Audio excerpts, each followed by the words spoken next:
जब उसकी आंख खुलती है वो देखता है कि उसकी $3 मिलियन वाली यार्ड के अंदर पानी भर रहा होता है। उसे समझ नहीं आ रही थी कि ये क्या हो रहा है। वो बोट से बाहर आता है, वो देखता है कि एक बहुत बड़ा कंटेनर उसकी यार्ड के अंदर आ लगा है, जिससे उसकी यार्ड डैमेज हो गई है और पानी यार्ड के अंदर भर रहा है। वो समंदर के बीचों बीच था, यहाँ उसकी हेल्प करने के लिए कोई भी नहीं होता, इसीलिए उसे खुद ही सर्वाइव करना होगा। सबसे पहले वो यार्ड की स्पीड को कम करता है ताकि यार्ड के अंदर पानी कम से कम जा सके। फिर वो एक स्टील पाइप निकालता है ताकि कंटेनर को दूर कर सके, लेकिन वो जितना भी जोर लगा ले स्टील का पाइप बेंड हो जाता है, लेकिन कंटेनर मूव नहीं होता। फिर उसे एक आइडिया आता है, वो कंटेनर के ऊपर एक सुराख देखता है। फिर वो अंदर जाता है और कैबिन से एक हैवी एंकर निकालता है और कंटेनर के ऊपर जंप कर देता है। रस्सी को सुराख से बांधकर उस मेटल को पानी के अंदर फेंक देता है। रस्सी स्लोली पानी के अंदर जा रही होती है। वो फौरन से यार्ड को दूसरी ओर घुमाता है और उसका ये आइडिया काम कर जाता है। कंटेनर यार्ड से अलग हो जाता है, लेकिन मसला अभी भी हल नहीं हुआ था क्योंकि पानी कंटेनर के अंदर भर रहा होता है। वो नीचे जाकर मोटर चलाता है ताकि पानी को बाहर निकाल सके, लेकिन मोटर्स भी खराब हो चुकी होती हैं, इसलिए उसके पास कोई रास्ता नहीं होता। वो यार्ड को दूसरी ओर घुमाता है गहरे समंदर की ओर ताकि होल को ऊपर कर सके। होल तो ऊपर हो जाता है, लेकिन उसकी यार्ड गहरे समंदर की ओर जाने लगती है। लेकिन खुशी की बात थी कि कंटेनर उससे दूर हो चुका था, इस सब से उसे कुछ रिलीफ मिलता है। फिर वो यार्ड से कुछ बचा कुचा सामान निकालता है और अल्फी की मदद से एक लिक्विड बनाता है और उस सुराख पर लगा देता है और उसे बंद कर देता है। देखने को तो वो बंद हो ही गया था। फिर वो छड़ी की मदद से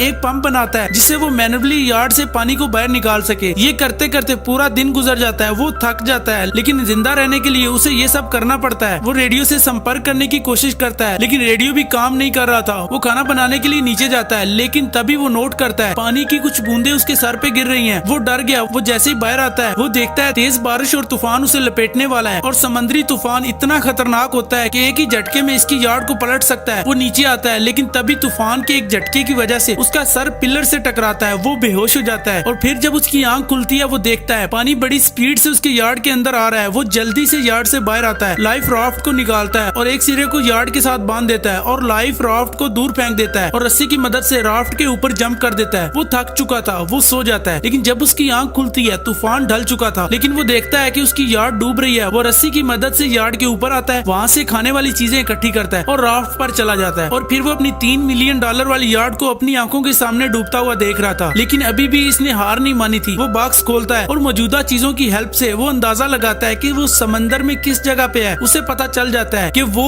उस रूट पर है जहाँ से इंटरनेशनल शिप्स गुजरती हैं। ये उसके लिए एक उम्मीद की किरण थी। लेकिन फिर 5 दिनों के बाद का सीन दिखाते हैं। 5 दिन गुजर चुके हैं, लेकिन अभी तक समंदर में उसे कोई चीज नजर नहीं आई। सूरज की गर्मी की वजह से उसकी बॉडी डिहाइड्रेट हो जाती है, लेकिन पीने के लिए उसके पास पानी भी नहीं होता। समंदर का पानी पीने लायक नहीं होता। अगर उसने पीने का पानी जल्दी ना ढूंढा तो उसकी मौत हो जाएगी। वो फ्रस्ट्रेटेड हो जाता है। वो लेटा होता है, तभी वो ऑब्जर्व करता है। वो सूरज को देखता है और फिर प्लास्टिक की ओर देखता है। उसे आइडिया आता है। वो चाकू निकालता है और बकेट को काटता है, फिर उसके अंदर थोड़ा सा पानी डालता है और ऊपर प्लास्टिक से कवर कर देता है। 3 घंटे के बाद सारा पानी प्लास्टिक के साथ चिपक जाता है, जो पीने लायक होता है। फिर वो उसके ऊपर एक वजनी चीज रखता है, जिससे सारा पानी नीचे इकट्ठा हो जाता है। ये 7 दिनों के बाद उसने फ्रेश वाटर पिया था। फिर जैसे ही रात होती है उसे किसी की हलचल की आवाज आती है। जब उसकी आंख खुलती है वो ऊपर देखता है तो उसके सामने एक बहुत बड़ा शिप होता है। जैक जल्दी से फ्लेयर गन निकालता है और शूट कर देता है, लेकिन उसे कोई भी नोट नहीं करता। वो बहुत सारी फ्लेयर गन शूट करता है, लेकिन शिप वालों को उसका पता नहीं चलता। जैक बचने की आखिरी उम्मीद को भी अपनी आंखों के सामने जाते हुए देख रहा था और वो कुछ भी नहीं कर पाया। अब तो फ्लेयर गन भी खत्म हो चुकी थी। ये उसके पास आखिरी चांस था। फिर वो एक आखिरी ट्राई करता है। वो कुछ पेपर निकालता है और बकेट के अंदर आग लगा देता है, लेकिन फिर भी इससे भी कोई फायदा नहीं होता। वो शिप वाले इसे नहीं देख पाते। वो आग को और तेज करता है, लेकिन इससे भी कोई फायदा नहीं होता। उल्टा उसकी राफ्ट को ही आग लगने लगती है। आग आउट ऑफ कंट्रोल हो जाती है। जैक बड़ी कोशिश करता है, वो आग को नहीं बुझा पाता और इसी कश्मकश में वो गलती से समंदर के अंदर गिर जाता है। वो अपनी आंखों के सामने अपनी आखिरी जीने की उम्मीद को भी जलते देख रहा था। इस वक्त उसके पास मरने के अलावा कोई चांस नहीं था। वो हार मान लेता है और अपनी बॉडी को समंदर के हवाले कर देता है। वो डूब रहा है, लेकिन फिर उसकी आंख के सामने एक रोशनी आती है। वो देखता है शिप वालों ने उसकी राफ्ट को देख लिया है, वो वहाँ आ गए हैं। जैक फिर से हिम्मत करता है और पानी को चीरता हुआ ऊपर आता है और उसे रेस्क्यू कर लिया जाता है। वो 8 दिनों तक समंदर में रहा बिना किसी की हेल्प के, फिर भी उसने हिम्मत नहीं हारी। वो सर्वाइव करता रहा। ये स्टोरी हमें यही सिखाती है कि लाइफ के किसी भी पॉइंट पर आपको गिव अप नहीं करना चाहिए। अगर मूवी एक्सप्लेनेशन अच्छी लगी है तो एक प्यारा सा लाइक कर दें।